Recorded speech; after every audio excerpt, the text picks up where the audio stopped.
Fala, galera! Sejam todas bem-vindas e sejam todos bem-vindos para mais um Bora Ler a Bíblia.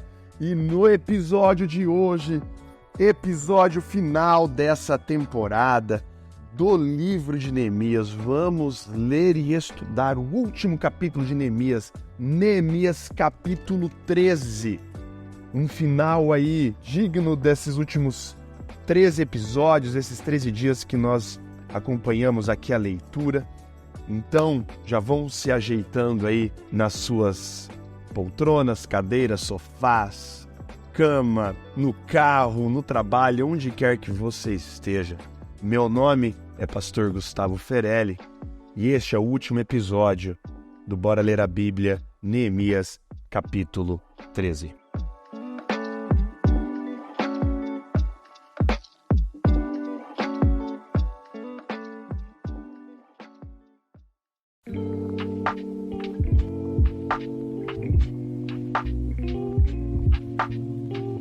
Bom, no episódio anterior nós vimos alguns tópicos, a lista dos sacerdotes e dos levitas, vimos a dedicação do muro de Jerusalém e nós vimos as provisões para o culto no templo. Nós vimos aí o ajuntamento das provisões, das ofertas de cereal, de comida para todo o culto no templo, todo o serviço no templo.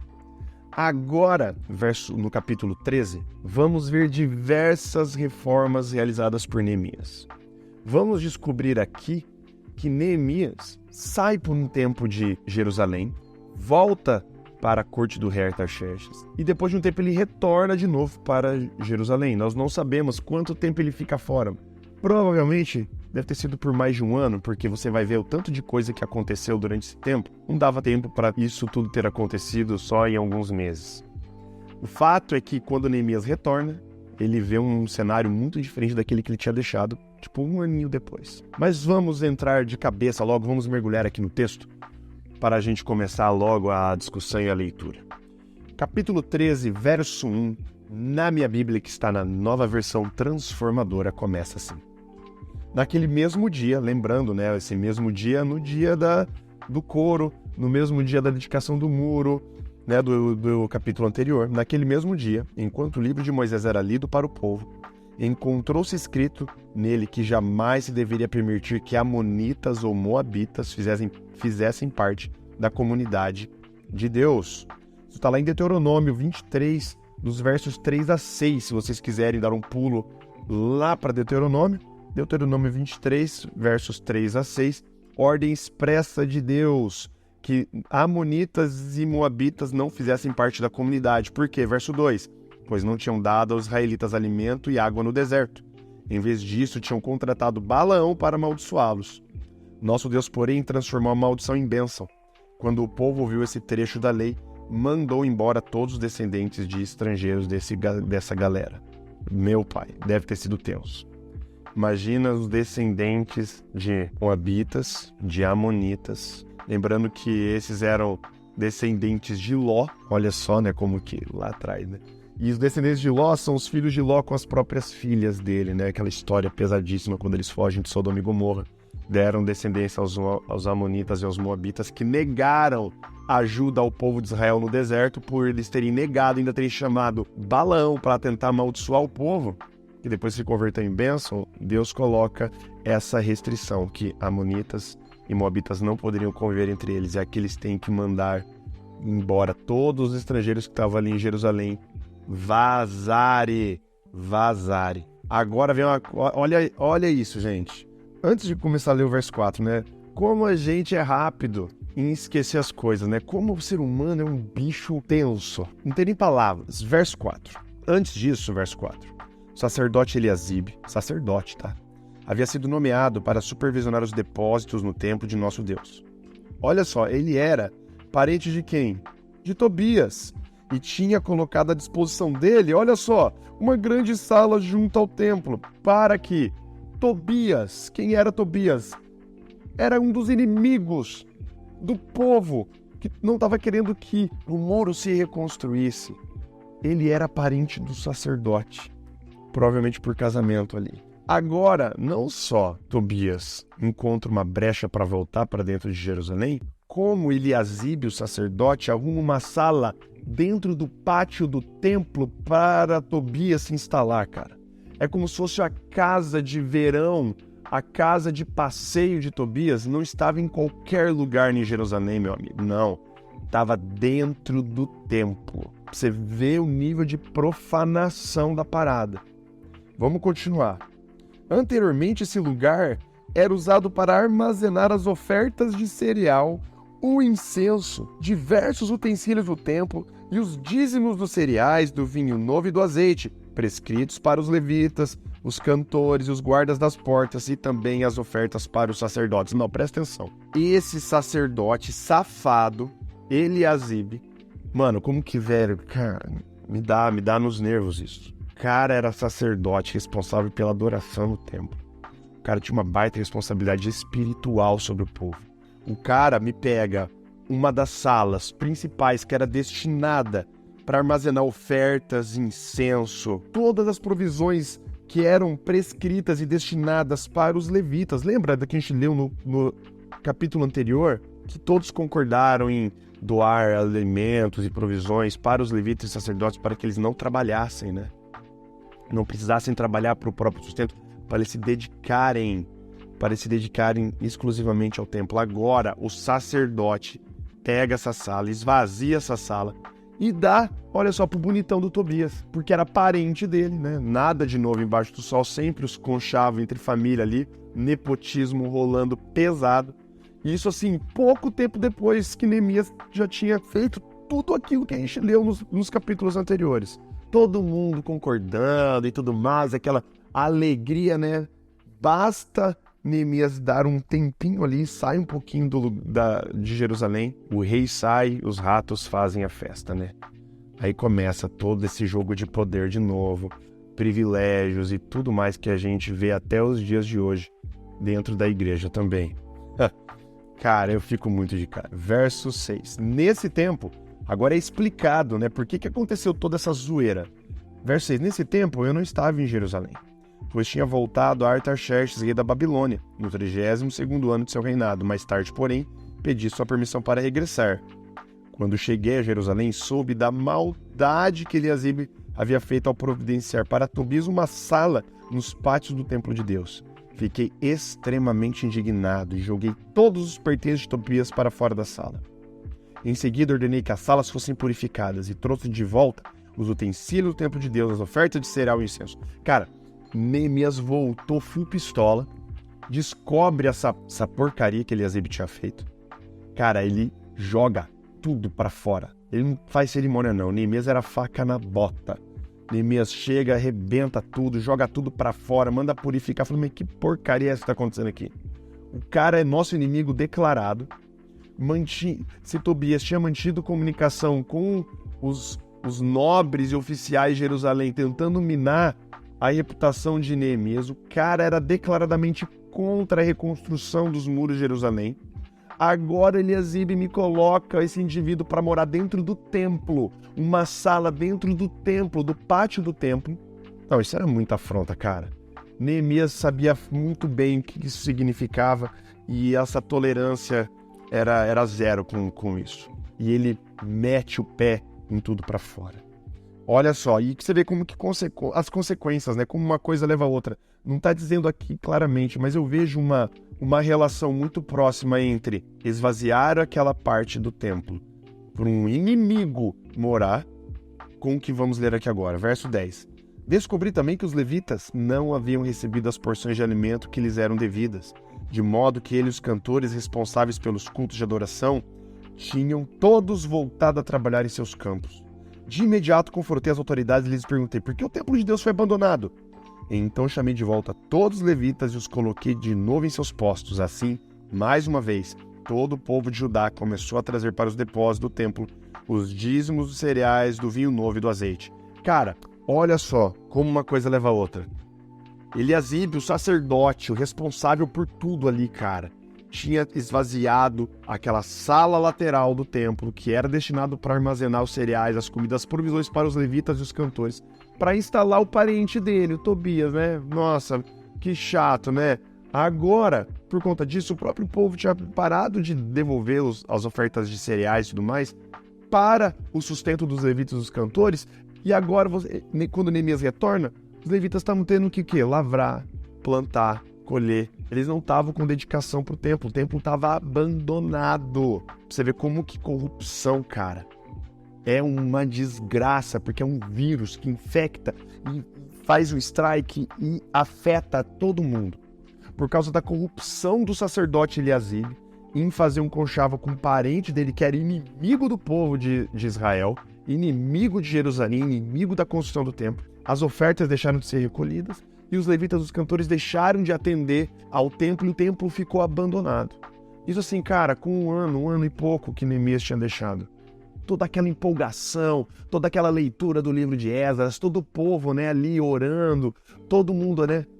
Agora, os líderes, os cabeças dando um mau exemplo. É de se indignar mesmo, cara. Verso 13. Nomeei supervisores para os depósitos, o sacerdote Selemias, o escriba Zadok e o levita Pedaías. Designei Hanã, filho de Zacur, e neto de Matanias, para ser seu ajudante. Eles eram homens de confiança e ficaram encarregados de repartir as provisões entre seus colegas levitas. Teve que nomear caras de confiança de Neemias, né? Para devolver o trabalho dos levitas full time para o templo. Verso 14. Agora uma oração de Neemias, né? Como a gente viu em outros momentos. Lembra-te desta boa obra, meu Deus, e não te esqueças de tudo que tenho feito com fidelidade pelo templo de meu Deus e pelo culto ali prestado. Verso 15. Naqueles dias vi homens de Judá trabalhando nas prensas de uvas no sábado. Também ajuntavam cereais que colocavam sobre jumentos e traziam vinho, uvas, figos e produtos de toda espécie a Jerusalém para vendê-los no sábado. Então os repreendi por venderem seus produtos nesse dia. Alguns homens de Tiro, que moravam em Jerusalém, traziam peixes e mercadorias de todo tipo. No sábado vendiam para o povo de Judá, e isso em Jerusalém. Olha só, além de tudo que tinha acontecido, né, ali no templo abandonado, você vê como que é um efeito cascata o negócio, né? Quando o topo ali, quando a referência se perde, todo o resto sofre. É como se fosse um castelo de cartas, né? Se você tira a base, todo o resto desmorona. Você tirou ali o templo, você tirou a observância, as responsabilidades do templo. Você faz um negócio lá, coloca um parente, tira aquela cartinha onde que era a carta, entre aspas, o lugar onde era para ser armazenado as ofertas de cereal, os incensos e tudo mais. Os levitas agora têm que começar a trabalhar pelo próprio sustento. O serviço do templo para. Agora o povo começa a profanar o sábado de volta. Lembrando aqui, tá, gente? Sábado, é o 7º dia, é o que existe até hoje. Não foi mudado, não foi alterado, não foi... Enfim, é o sábado semanal, não era uma festa específica, não era festa de lua nova, era o sábado semanal. E eles estavam comercializando, trabalhando nesse dia. E agora Neemias também tem que fazer algo a respeito.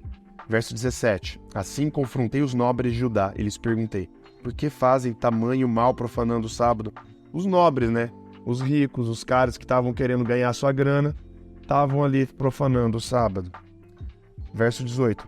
Acaso nossos antepassados não cometeram o mesmo erro, fazendo nosso Deus trazer toda essa desgraça sobre nós e sobre nossa cidade?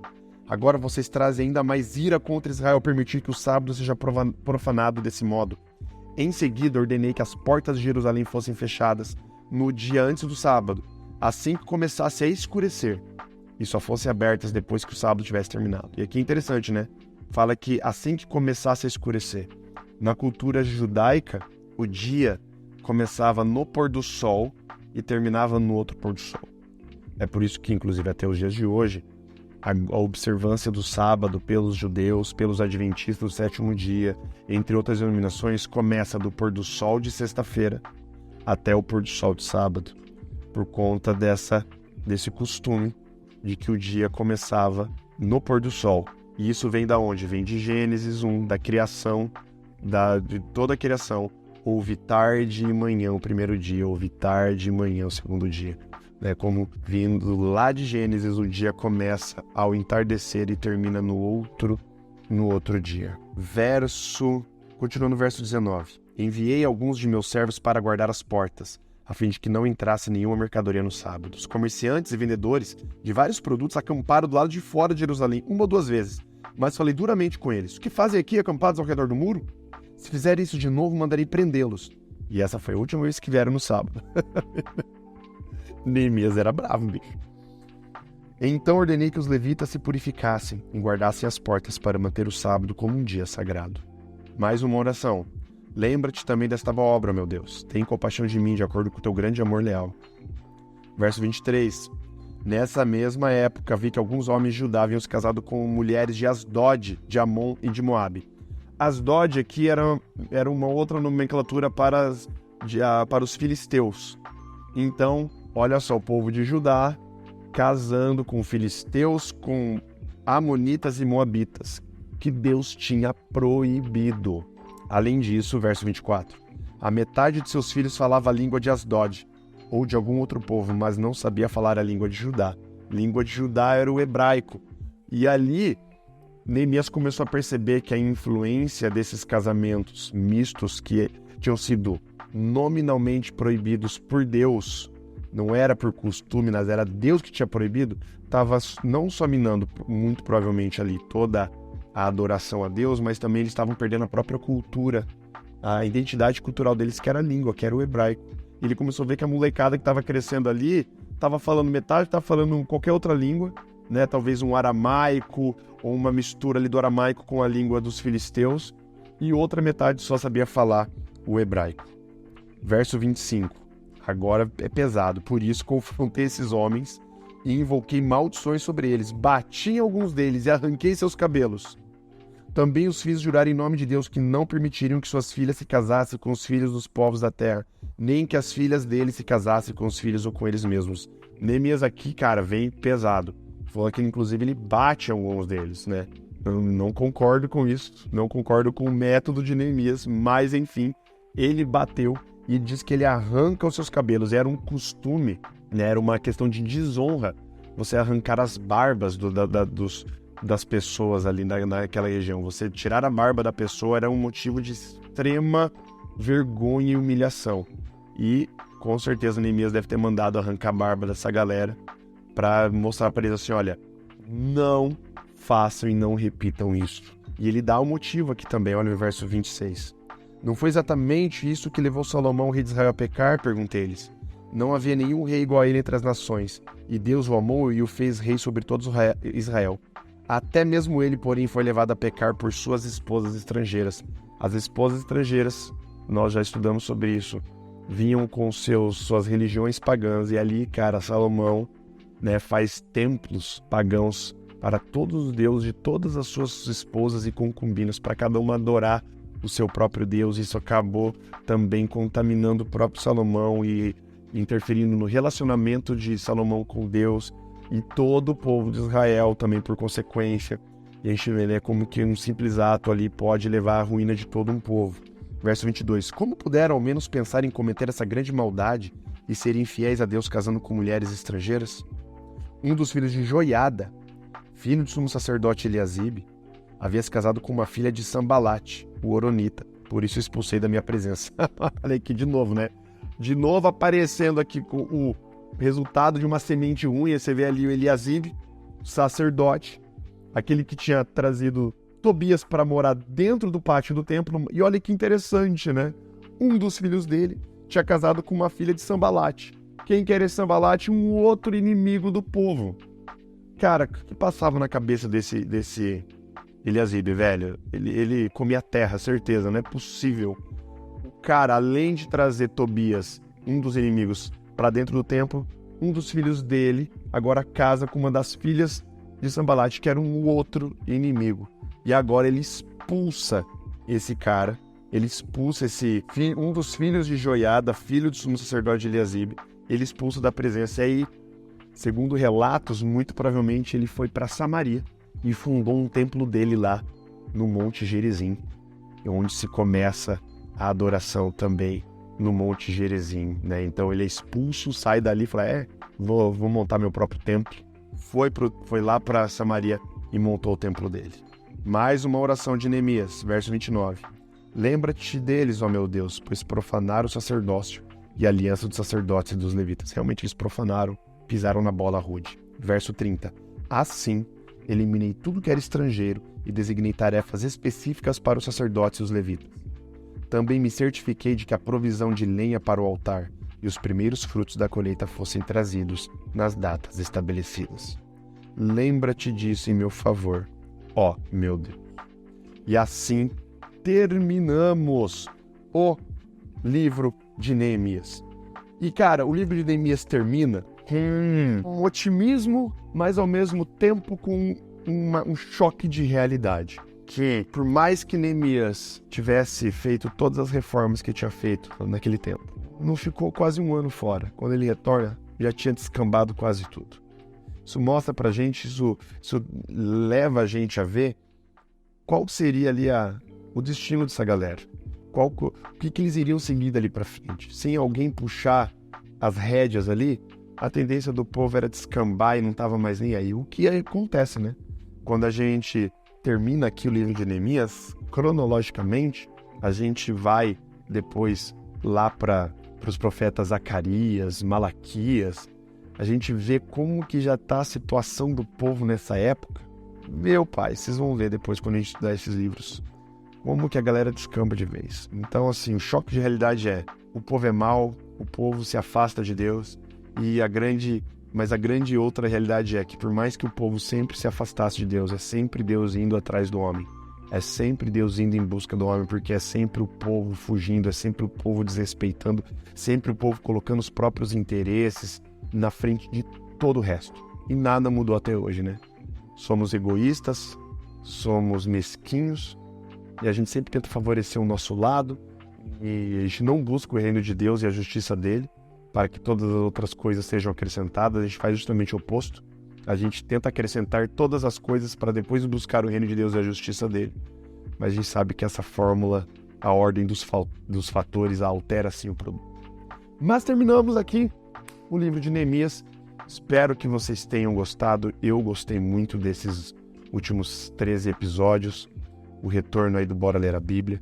E agora a gente continua, gente. Próximo episódio, então. Não percam. Começaremos o estudo do livro de Esther. Lembrando que eu faço um episódio separado da introdução do livro de Esther e eu encorajo vocês a não perderem esse episódio especial. Então, são 2 episódios. Então, no próximo dia, lançarei 2 episódios. A introdução do livro de Esther, onde eu dou o contexto histórico, eu dou a situação, quando foi escrito, por quem foi escrito, com qual objetivo foi escrito, para a gente se situar, porque quando a gente se situa, quando a gente está colocado no mapa ali do contexto, fica muito mais fácil para a gente entender todo o livro. Então, próximos episódios, então, introdução do livro de Esther e Esther capítulo 1. É isso, gente. Muito obrigado por estar conosco. Muito obrigado por estar acompanhando aí todos os dias a leitura. Indiquem esse podcast para os seus amigos, para quem está precisando aí de voltar ao hábito do estudo diário da Bíblia. É uma baita forma de voltar. Eu fico muito agradecido e lisonjeado por vocês estarem aí dedicando uns minutos do seu dia para me ouvir aqui e estudarmos juntos. É isso, gente. Um grande beijo, um abraço para vocês e até o próximo episódio do Bora Ler a Bíblia. Aqui é o pastor Gustavo Ferelli e eu fico por aqui. Valeus e falous!